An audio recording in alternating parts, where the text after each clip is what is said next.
देखिए बच्चों, आज की लेक्चर में हम लोग लिप पीरियोडिक टेबल्स की। इसके पहले मैंने आप लोगों को पीरियोडिक टेबल को क्यों पढ़ना है, प्राउस्ट का लॉ क्या था, डोबेराइनर का लॉ क्या था, मेंडलीफ का लॉ क्या था, इन सब विषय पे बात कर चुके हैं।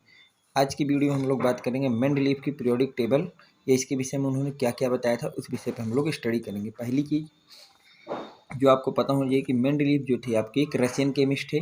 तो ये बात आपको समझ में आई कि ये कई बार एंट्रेंस एग्जाम में पूछ लिया जाता है कि मेंडलीफ केमिस्ट किस कंट्री के थे, तो आपको याद होना चाहिए कि वो रशियन केमिस्ट थे। ठीक है, अब इनका अगर हम लॉ की बात करें तो लॉ क्या दिया था मेंडलीफ ने, according to Mendeleev periodic property of the elements are periodic function are their atomic mass. Mendeleev ने ये बात बोल दी थी कि जो पीरियोडिक फंक्शन होते हैं, पीरियोडिक प्रॉपर्टी जो होती हैं वो पीरियोडिक फंक्शन होती हैं किसकी बेटा, एटॉमिक मास की। मतलब उन्होंने ये बताया था पीरियोडिक प्रॉपर्टीज का मतलब जो किसी भी एलिमेंट की केमिकल एंड फिजिकल प्रॉपर्टीज होंगी वो डिपेंड करती हैं एटॉमिक मास पे। ये उनका मतलब था कहने का। पीरियोडिक प्रॉपर्टी का मतलब होता है chemical and physical property of element की केमिकल एंड फिजिकल प्रॉपर्टी को हम लोग पीरियोडिक प्रॉपर्टी बोलते हैं। और ये बात मेंडलीफ ने साफ साफ बोल दी थी कि उनकी जो केमिकल एंड फिजिकल प्रॉपर्टी होती हैं वो डिपेंड्स करती हैं only and only atomic mass पे। इसका मतलब हमको यहाँ से पता चला कि पीरियोडिक प्रॉपर्टी जो होंगी अकॉर्डिंग टू मेंडलीफ एलिमेंट्स की वो किस पे होंगी बेटा, डिपेंड करेंगे ओनली एटॉमिक मास पे। तो मैंने यहाँ पे एक रूल बना दिया कि जो पीरियोडिक प्रॉपर्टी होंगी वो डायरेक्टली प्रोपोर्शनल होंगी एटॉमिक मास की। ठीक, अगली जो चीज़ आपको, ये तो लॉ हो गया कि लॉ उन्होंने क्या दिया था, लॉ उनका यही था कि पीरियोडिक प्रॉपर्टी जो होती है वो पीरियोडिक फंक्शन होती है किसका, उसका एटॉमिक मास का। इसको आपको लर्न करना है डायरेक्ट। अगर आपसे 2 नंबर पूछ रहा है कि right the law of Mendeleev periodic tables, तो आपको यही लॉ लिख देना है। अब इस लॉ से आपको कुछ इंपॉर्टेंट पॉइंट्स हैं जो याद रखने होंगे, जो डायरेक्ट आपके एंट्रेंस एग्जाम में पूछे जाते हैं, उनके विषय में आपको पता होना चाहिए। ठीक, जैसे उनमें से पहला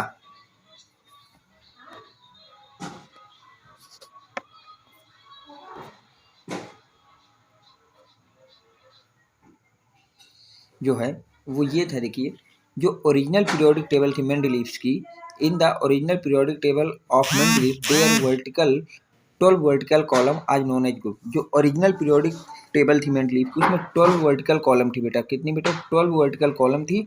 और इन वर्टिकल कॉलम्स को हम लोग ग्रुप बोलते हैं, इस बात को याद रखिएगा। जो वर्टिकल कॉलम थी उनको ग्रुप बोला गया। और मेंडलीव की बिल्कुल अच्छी तरह से लर्न रखना है कि जो ओरिजिनल पीरियोडिक टेबल थी मेंडलीव की उसमें 12 वर्टिकल कॉलम थे, और जो वर्टिकल कॉलम है उनको हम लोग ग्रुप बोलते हैं। क्योंकि आपसे सवाल पूछा जाएगा कि ओरिजिनल पीरियोडिक टेबल में मेंडलीव की कितनी वर्टिकल कॉलम थी या नंबर ऑफ ग्रुप्स की को बताइए कितने थे, तो आपको वहाँ आंसर देना होगा 12।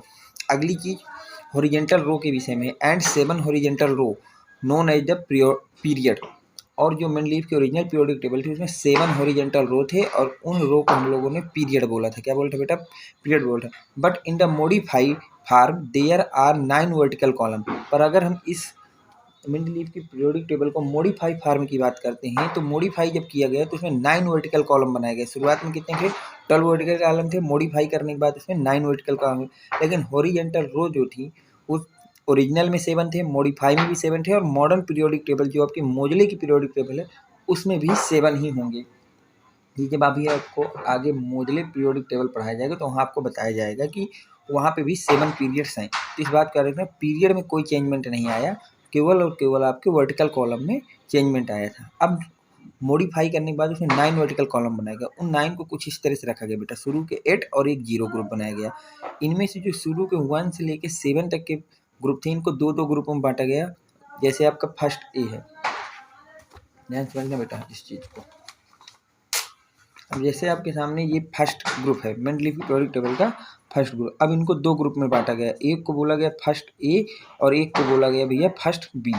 ठीक, इसी तरह से अगर आपके सामने सेकंड रखा जाए तो सेकंड ग्रुप के भी 2 सब ग्रुप बनाए गए, second A and second B. इस तरह से करके जो शुरू के 1 से लेके 7 तक के ग्रुप हैं उनको 2-2 ग्रुप में बांटा गया।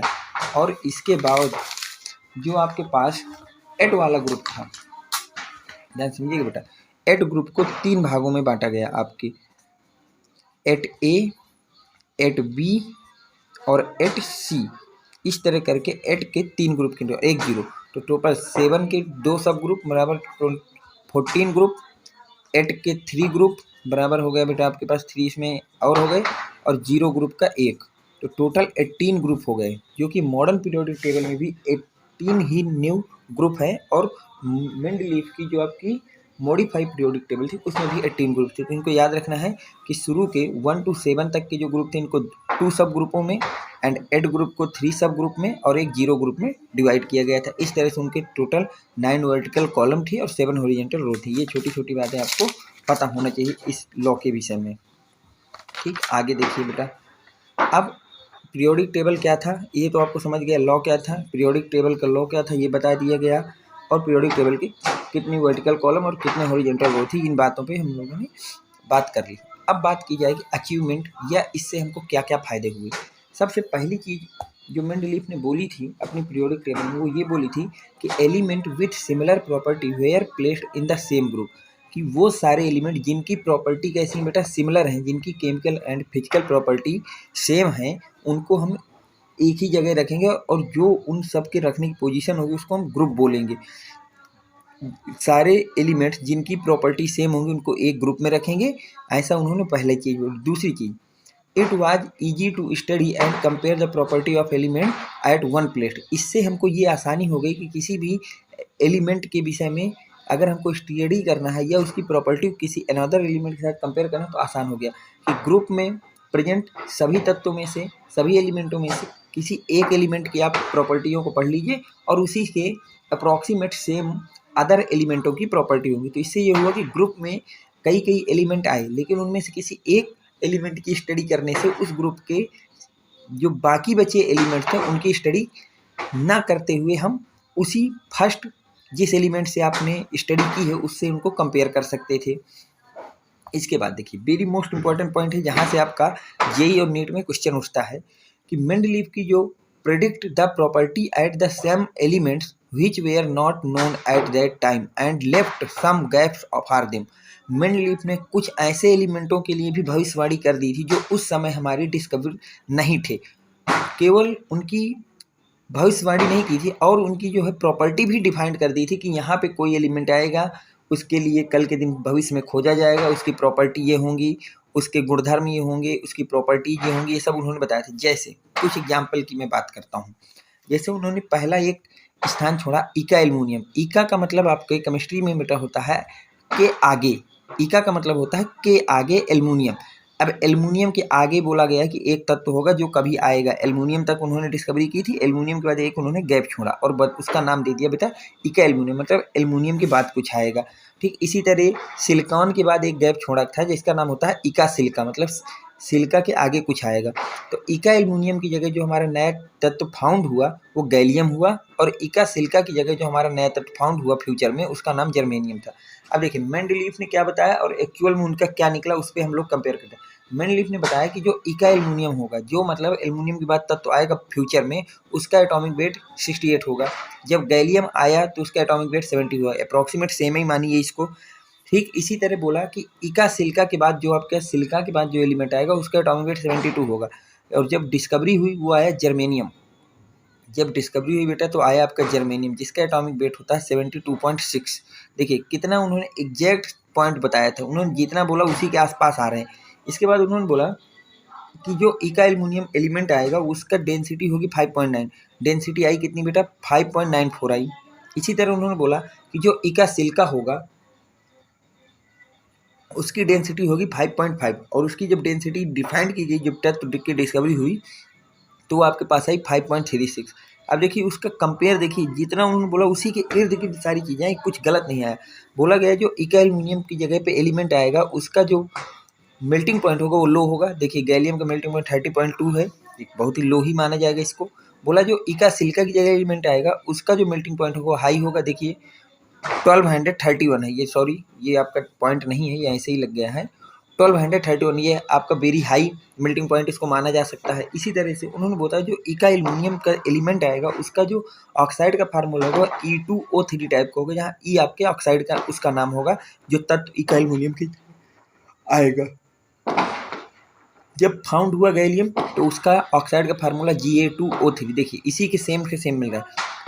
इसी तरह बोला गया कि जो इका सिलिका आएगा उसका फार्मूला ऑक्साइड का EO2 टाइप का होगा। जब जर्मेनियम फाउंड किया गया तो उसका फार्मूला GeO2 टाइप का आया। इसे क्लोराइड के फार्मूले की बात की जाए, बोला गया कि जो इका आपका एल्युमिनियम होगा उसके क्लोराइड का फार्मूला ECl3 होगा। उसके क्लोराइड का फार्मूला ECl3 होगा।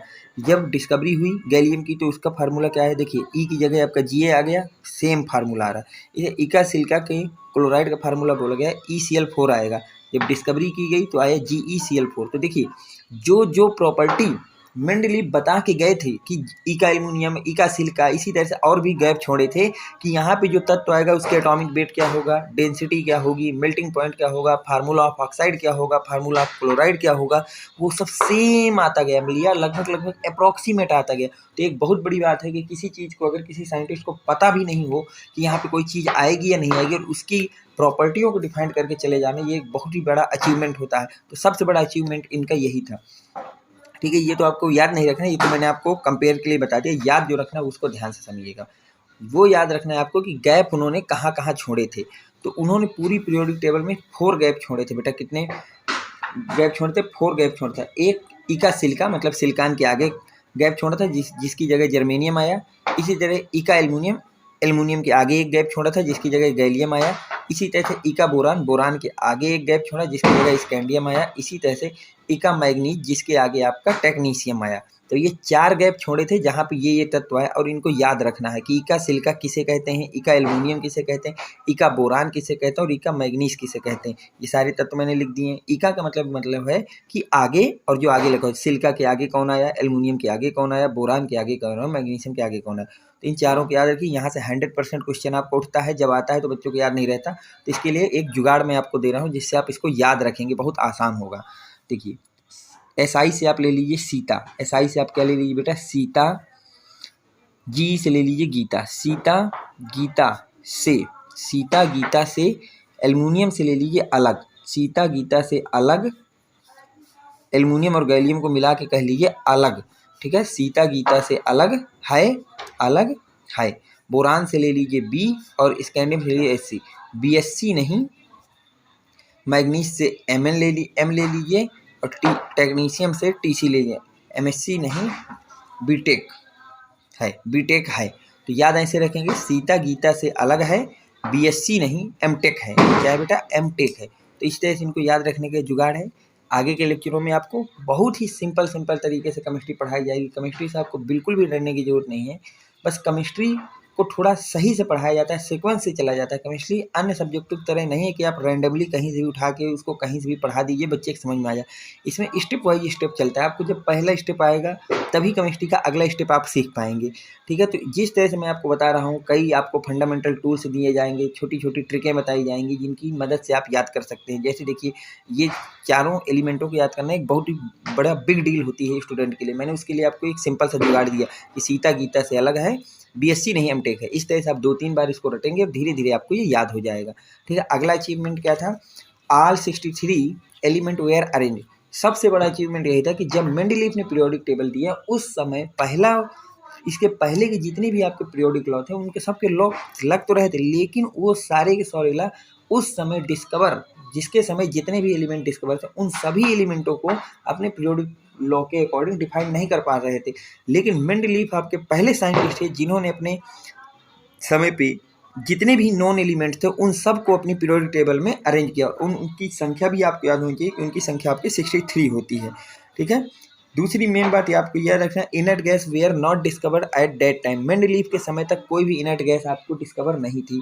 पीरियोडिक प्रॉपर्टी मेंडलीव के अकॉर्डिंग किसके डायरेक्टली प्रॉब्लम थी, एटॉमिक वेट पे डिपेंड कर रही थी, ओनली एंड ओनली। तो ये आपके मेंडलीव के विषय में कुछ इंपॉर्टेंट पॉइंट थे जो मैंने आपको बताए। ठीक है, अब देखिए इतना कुछ मेरिट्स होने के बाद भी ये लॉ फेल क्यों हो गया, इसके डीमेरिट्स क्या थे, उन सब पे भी हम लोग बात करते हैं। ठीक है, इस लॉ के फेल होने के मुख्य कारण ये डीमेरिट्स क्या थे। तो पहली बात ये थी, position of hydrogen was not fix.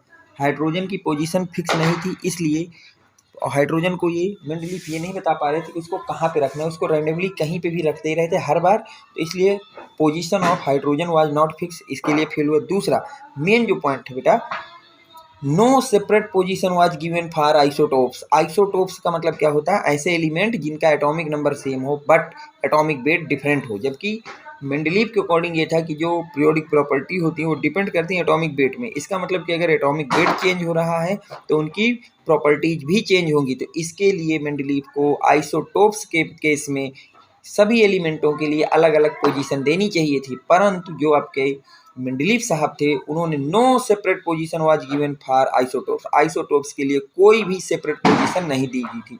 फिर उन्होंने एलिमेंटों को एटॉमिक वेट के इंक्रीजिंग ऑर्डर में रखा था। किस में रखा था बेटा? एटॉमिक वेट के इंक्रीजिंग ऑर्डर में रखा था। परंतु कुछ ऐसे एलिमेंट थे जिनको एटॉमिक वेट के डिक्रीजिंग ऑर्डर में रख दिया था। Incorrect position of various element according to their atomic mass, जैसे आर्गन और पोटेशियम। मेंडलीव को पहले पोटेशियम को रखना चाहिए था, फिर आर्गन को रखना चाहिए, लेकिन अपनी पीरियोडिक टेबल बनाते समय उन्होंने पहले आर्गन को रखा फिर पोटेशियम को रखा। आर्गन का एटॉमिक वेट 40 होता है जबकि पोटेशियम का 39 है। तो अगर एटॉमिक वेट के बढ़ते क्रम में आप रखना चाहते हैं तो पोटेशियम पहले आएगा फिर आर्गन आएगा। इसी तरह से ये एलिमेंट थे, ये 4 ऐसे जोड़े थे जिनको उन्होंने इनकरेक्ट पोजीशन पर रख दिया था। एटॉमिक वेट के इंक्रीजिंग ऑर्डर में न रखते हुए एटॉमिक वेट के डिक्रीजिंग ऑर्डर में रखा था। इनको याद कैसे रखेंगे? देखिए, ये एलिमेंटों को याद रखना मेन वर्क है, बाकी तो सब ठीक है, कहानी है, आपको समझ में आ रही है। लेकिन एलिमेंटों को कहाँ कहाँ याद रखना है, कैसे कैसे याद रखना है, ये भी बहुत ज़्यादा इंपॉर्टेंट है। इसको कुछ इस तरह से याद रखेंगे। देखिए इसका जुगाड़ क्या कहता है। अरे खान, अरे खान, ठीक, तेरी इच्छा, तेरी इच्छा, तेरी इच्छा, ठंडी पेप्सी, कोक नहीं, कोक नहीं, ठीक। ये आपका इसके लिए जुगाड़ है। अरे खान, तेरी इच्छा, ठंडी पेप्सी, कोक नहीं, ठीक। इसके बाद जो मेन डिमेरिट्स और भी कुछ थे, जैसे grouping of similar element, dissimilar element. Dissimilar एलिमेंटों को ग्रुपिंग कर दिया। जैसे मैंने बताया ना कि एलिमेंटों को जो आपके ग्रुप थे उनको 2 सब ग्रुपों में डिवाइड किया गया था। जैसे ग्रुप नंबर फर्स्ट था, फर्स्ट के 2 सब ग्रुप थे, एक था फर्स्ट ए और एक था बेटा फर्स्ट बी। अब फर्स्ट ए में उन्होंने रख दिया लिथियम, सोडियम, पोटेशियम को। फर्स्ट बी में आपका रख दिया कॉपर, सिल्वर और गोल्ड को। अब देखिए ग्रुप आपका दोनों का एक ही है, फर्स्ट ग्रुप है। तो फर्स्ट ग्रुप में ये जो एलिमेंट है लिथियम, सोडियम, पोटेशियम, ये आपके हाईली रिएक्टिव एलिमेंट है, हाईली रिएक्टिव मेटल है। जबकि इधर जो कॉपर, एल्युमिनियम और गोल्ड है ये आपका क्या है? हाईली इनर्ट एलिमेंट्स हैं। ये आपकी रिएक्शन करना बिल्कुल भी पसंद नहीं करते, जबकि ये हाईली रिएक्टिव है, ये बहुत जल्दी रिएक्शन करते हैं। देखिए जो एलिमेंट को ग्रुप किया तो उन्होंने ये नहीं कहा कि सिमिलर प्रॉपर्टी वालों को अरेंज ही नहीं किया। यहाँ पे एक एक रिएक्टिविटी हाई है, एक की रिएक्टिविटी, एक ग्रुप की रिएक्टिविटी क्या है बेटा? बिल्कुल भी टेंडिंग टू जीरो, वो रिएक्शन करना ही नहीं चाहता। उनको अलग अलग ग्रुपों में रखना चाहिए, पर उन्होंने इन सबको एक साथ रख दिया। तो मेन फेलियर का कारण ये भी बना कि उन्होंने ग्रुपिंग कर दी थी डिसिमिलर एलिमेंट की, जिनकी प्रॉपर्टियाँ अलग अलग थी, उनको भी एक ही ग्रुप में रख दिया था।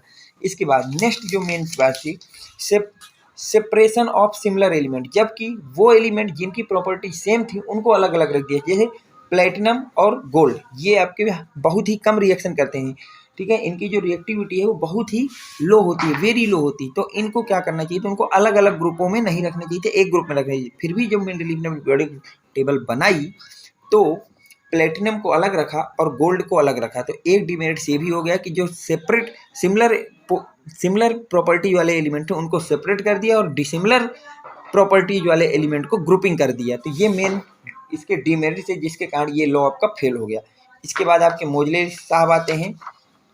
हाँ, और एक चीज़ याद रखना बेटा, ये नोट डाल के मैंने लिखाया है, और यहाँ से भी एक सवाल आता है, correction of atomic weight of element.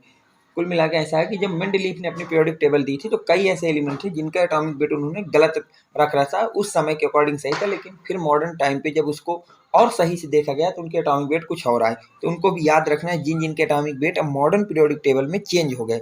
जैसे बेरिलियम, तो जब मेंडलीव ने अपनी पीरियोडिक टेबल दी थी तो बेरिलियम का एटॉमिक वेट था 13.5। जब मॉडर्न समय में इसको सही से स्टडी किया गया तो पता चला कि बेरिलियम का जो एटॉमिक वेट होता है वो 9 होता है। इस तरह से 5 ऐसे एलिमेंट हैं जिनका एटॉमिक वेट मेंडलीव ने अपनी पीरियोडिक टेबल में रॉन्ग रख रखा था, उसको बाद में मॉडिफाई किया गया। जब अच्छे से देखा गया तो उसका कुछ और आया। इनको याद कैसे रखेंगे बेटा? यू बेईमान इंसान गोल्ड प्लेटिनम चुराते हो। Uranium, beryllium, indium, gold, platinum, ये 5 ऐसे एलिमेंट हैं जिनका एटॉमिक वेट मेंडलीव ने अपनी पीरियोडिक टेबल में गलत तरीके से रखा था, गलत रख दिया था। तो इनको याद कैसे रखेंगे बेटा? यू बेईमान इंसान गोल्ड प्लेटिनम चुराते हो।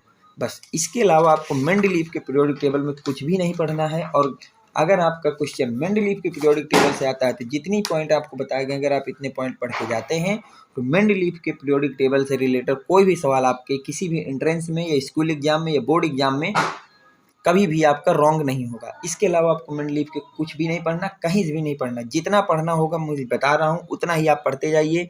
जेई हो, नीट हो या कोई भी आपका इंजीनियरिंग या मेडिकल से रिलेटेड 12th स्टैंडर्ड का एग्जाम हो, उसमें क्वेश्चन डायरेक्ट इतने ही कॉन्सेप्ट से सॉल्व होंगे। अभी आगे जब आपको इसमें टेस्ट कराए जाएंगे तो आपको पता भी चलेगा कि हाँ, जितना पढ़ाया गया अगर आप उतना कंसिस्ट करके चल रहे हैं तो आपके लिए केमिस्ट्री बहुत ही ईजी होगी। ठीक, अब देखिए बेटा, अब हम इसी थोड़ा सा मॉडर्न पीरियोडिक टेबल की बात कर लेते हैं कि मॉडर्न पीरियोडिक टेबल का क्या मतलब होता है, ये मॉडर्न पीरियोडिक लॉ क्या है। तो पहली बात याद रखिएगा, इस लॉ को जो दिया था वो मोजले ने दिया था। किसने दिया था बेटा? मोजले ने। तो इसलिए मॉडर्न पीरियोडिक टेबल को हम लोग मोजले पीरियोडिक टेबल या मोजले लॉ या long form of periodic table भी बोलते हैं। तो मॉडर्न पीरियोडिक टेबल के नाम याद रखना है, मोजले लॉ या long form of periodic table बोलते हैं। ठीक, अब इसके विषय में कुछ और छोटी छोटी बातें जो आपको याद होना चाहिए, पता होना चाहिए, उस पर कर लेते हैं। मोजले ने जब अपना लॉ दिया था वो दिया था 1930 में। हेनरी मोजले ने क्या किया था बेटा कि हाई स्पीड के जो इलेक्ट्रॉन थे उनको डिफरेंट डिफरेंट मेटल सरफेस पे जो है बम्बार्ड कराया था। जो हाई स्पीड के इलेक्ट्रॉन होते हैं बेटा उनको हम एक्सरेज बोलते हैं। उनको क्या कहते हैं बेटा? एक्सरे। तो हाई स्पीड के इलेक्ट्रॉनों को डिफरेंट डिफरेंट मेटल सरफेसेस में उन्होंने क्या कराया था बेटा? उनको बम्बार्डेड कराया था, जिससे कुछ रेज निकली थी। और उन निकली हुई रेज को, जो आपकी प्रोड्यूस रेज थी, उनको उन्होंने एक्सरे बोला और वहाँ से कुछ चीज़ें उन्होंने ऑब्जर्व की। वो क्या था? तो एक्सपेरिमेंट आपको पता होना चाहिए कि मोजले का एक्सपेरिमेंट क्या था कि उन्होंने डिफरेंट डिफरेंट मेटलों की सरफेसेस बनाई थी और उस पर बम्बार्ड किया था हाई स्पीड के इलेक्ट्रॉनों को। इसके बाद वहाँ से प्रोड्यूस होने वाले एक्सरे को उन्होंने स्टडी किया था।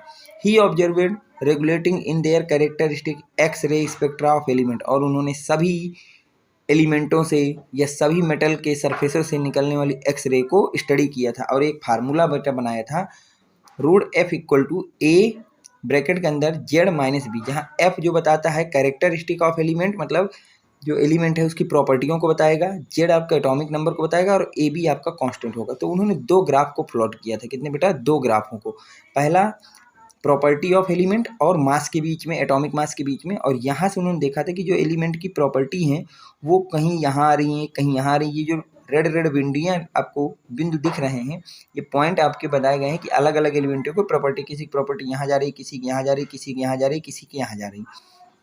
परंतु जब इन्हीं ग्राफों को जब उन्होंने कैरेक्टरिस्टिक ऑफ एलिमेंट और एटॉमिक नंबर के बीच में प्लॉट किया तो उन्होंने ये पाया कि जितने भी एलिमेंट थे उन सब की प्रॉपर्टी लगभग लगभग ग्राफ के इर्द गिर्द और बिल्कुल पास में जाकर के बन रही थी। इसका मतलब यहाँ से उनको पहली बार ये पता चल गया कि जो प्रॉपर्टी ऑफ एलिमेंट है वो मास पे डिपेंड ना कर करके एटॉमिक नंबर पे डिपेंड कर रहा है, क्योंकि एटॉमिक नंबर के साथ खींचा गया ग्राफ ज़्यादा करेक्ट आ रहा है as compare to atomic weight के द्वारा प्लॉट किया गया ग्राफ। तो इन दो बातों को याद रखना है। तो सबसे पहला एक्सपेरिमेंट आपको याद होना चाहिए कि एक्सपेरिमेंट क्या था। एक्सपेरिमेंट कुछ नहीं था, डिफरेंट डिफरेंट मेटल सरफेसेस पे हाई स्पीड के इलेक्ट्रॉनों को बम्बार्ड कराया था और उससे प्रोड्यूस होने वाली एक्स-रे को उन्होंने स्टडी किया था और वहाँ से उन्होंने दो ग्राफ प्लॉट किए, प्रॉपर्टी ऑफ एलिमेंट मास के बीच में और प्रॉपर्टी ऑफ एलिमेंट। उन्होंने पाया कि जो आपका एटॉमिक वेट का जो ग्राफ है उससे ज़्यादा करेक्ट है एटॉमिक नंबर वाला graph.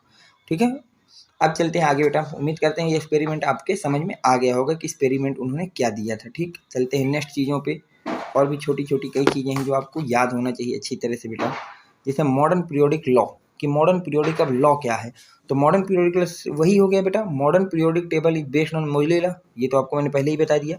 According to it periodic property of the element are periodic function of their atomic number.